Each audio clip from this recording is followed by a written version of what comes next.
2016년 처음 등장하여 지난 3년 동안 무선 이어폰 시장을 휩쓸어버린 그 에어팟이 이제는 노이즈 캔슬링 기능까지 보장하고 에어팟 프로라는 이름으로 돌아왔습니다.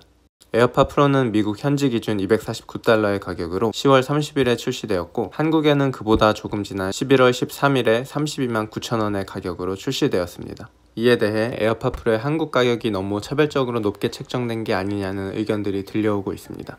느낌상 $249의 제품이면 한국 가격으로는 20만원 후반대거나 높더라도 30만원이 마지노선일 거라고 자연스레 생각이 들기 때문이죠. 그런데 32만 9천원, 거의 33만원이라니 애플의 한국 가격 책정 방식에 혹시 문제점이 있는 건 아닐까요? 안녕하세요, 테크여행입니다. 오늘은 저와 함께 앞서 말씀드린 에어팟 프로뿐만이 아니라 전반적인 애플 제품의 한국 출시 가격이 과연 합당한지에 대해 살펴보도록 하겠습니다. 그럼 가장 먼저 기본적으로 알고 넘어가야 할 부분이 있습니다. 그건 바로 한국과 미국에서 가격을 표기하는 방법에 차이가 있다는 점인데요. 먼저 한국에서의 제품 가격표 금액은 이미 그 금액 안에 10%의 부가가치세가 포함된 총 금액이기 때문에 실제 구매를 할 때 정확히 가격표의 금액만을 지불합니다. 하지만 미국에서의 제품 가격표는 부가가치세가 포함되기 전에 금액이 적혀 있습니다. 따라서 실제 구매를 할 때에는 가격표의 금액에 세금을 더한 금액을 지불하게 됩니다. 그럼 이제 이 내용을 적용하여 한국과 미국에서의 에어팟 프로 가격을 동일한 기준에서 비교해보면 미국 가격 $249에 한국 세율과 동일한 10%를 적용하여 $24.9를 더하면 총 $273.9가 되고, 이를 통해 비교해보면 한국 가격 32만 9천원에는 약 1201원의 원달러 환율이 적용되었음을 알 수 있습니다. 이 환율이 합당한지에 대한 판단은 잠시 후에 해보도록 하고, 일단 이 과정을 식으로 정리해보면 그 제품의 한국 가격을 미국 가격에 부가세 10%를 추가한 값으로 나누어주면 나오게 됩니다. 그럼 애플의 최근 출시 제품들 중에 임의로 아이폰 11 시리즈들과 맥북 프로 16인치의 한국 가격에 적용된 환율들도 추가로 살펴보겠습니다. 시작가를 기준으로 보시는 것과 같이 아이폰 11 시리즈들은 약 1200원 후반대 환율이 적용되었고, 맥북 프로 16인치의 경우는 거의 1200원 정도의 환율이 적용되었습니다.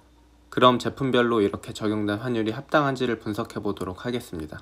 사실 올 여름에 원달러 환율이 1200원을 뚫고 올라갔을 만큼 상당히 높게 상승했었죠. 그런데 그걸 감안하더라도 이번 아이폰에 적용된 환율은 좀 너무하다 싶을 정도로 높게 책정됐습니다. 말씀드렸듯이 올 여름 원달러 환율은 무서울 기세로 상승한 게 사실이지만 아이폰 11과 11 프로가 처음 공개된 9월 초보다도 약 한 달 전인 8월 초부터 이미 원달러 환율은 1200원 근처를 맴돌며 상승 기세는 한풀 꺾이고 상한선에 맞닿은 추세였습니다.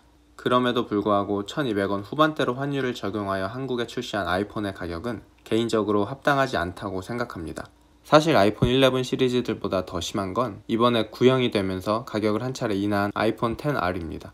보시는 것과 같이 현재 아이폰 XR의 국내 판매가는 1290원이 넘는 환율이 적용되어 있습니다. 물론 기업 입장에서 해외 판매가를 책정할 때 환율 변동에 따라 판매가를 매번 바꿀 수도 없고 환율이 앞으로 어떻게 될지 100% 정확히 예측할 수는 없기 때문에 어느 정도 여유를 가지고 환율을 적용하는 건 충분히 이해합니다만, 이번 아이폰 한국 판매가에 적용된 환율은 그 수긍할 만한 여유 한도를 넘어선 금액으로 책정된 것 같습니다. 이와 반대로 1200원 정도의 환율이 적용된 이번 에어팟 프로와 맥북 프로 16인치의 한국 가격은 충분히 수긍할 만하다고 생각합니다. 그럼 출시한 지 어느 정도 시간이 지난 애플 제품들 중에 현재 환율보다 오히려 낮은 환율이 한국 판매가에 적용된 제품들을 몇 가지 소개해 드리겠습니다. 먼저 에어팟 2세대입니다. 유무선 충전 케이스 버전 모두 1138원을 밑도는 환율이 적용된 국내 판매가를 유지하고 있습니다. 조금 전 약 1201원의 환율이 적용된 에어팟 프로도 충분히 합당한 가격 책정이라고 말씀드렸는데, 그보다 훨씬 낮은 환율이 적용된 에어팟 2세대는 노이즈 캔슬링이 굳이 필요 없는 소비자분들에게는 에어팟 프로보다도 훨씬 매력적인 상품이라고 생각합니다. 다음 말씀드릴 제품군은 아이패드 미니, 에어, 프로 라인업입니다. 최근에 출시한 아이패드 7세대도 같은 시기 출시한 아이폰 11 시리즈들에 비해서는 낮은 약 1240원의 환율이 적용되어 있지만 아이패드 미니, 에어, 프로 라인업들은 그보다도 약 100원 정도가 더 낮은 환율대의 한국 판매가가 적용되어 있습니다. 여기서 다시 한번 올해 아이폰의 한국 판매가가 얼마나 비싸게 책정되었는지를 직접적으로 체감시켜주는 제품이 있죠. 바로 아이패드 프로 11인치입니다. 시작가 기준으로 아이패드 프로 11인치는 미국 가격 799달러입니다. 그리고 아이폰 11은 그보다 100달러나 저렴한 699달러죠. 그런데 이 두 제품의 한국 가격은 각각 99만 9천원과 99만 원으로 거의 같습니다. 사실 이런 기준으로 아이폰은 현재 한국에서 사면 안 되고 아이패드 프로를 사야 한다 라는 논리를 주장하는 것은 당연히 아닙니다.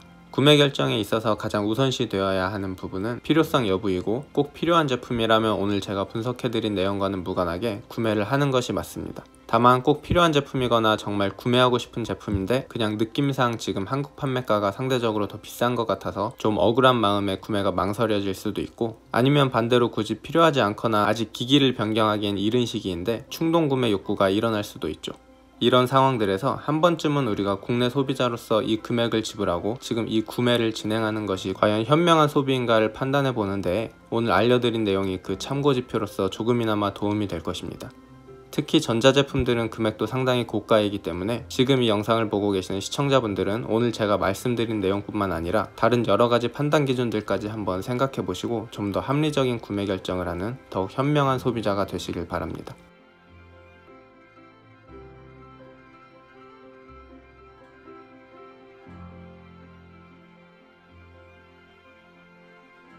오늘 제 영상이 유익하셨다면 좋아요와 구독 부탁드리며, 여러분들의 다양한 의견들 또한 댓글로 남겨주시면 성심성의껏 답해드리도록 하겠습니다. 시청해주셔서 감사합니다.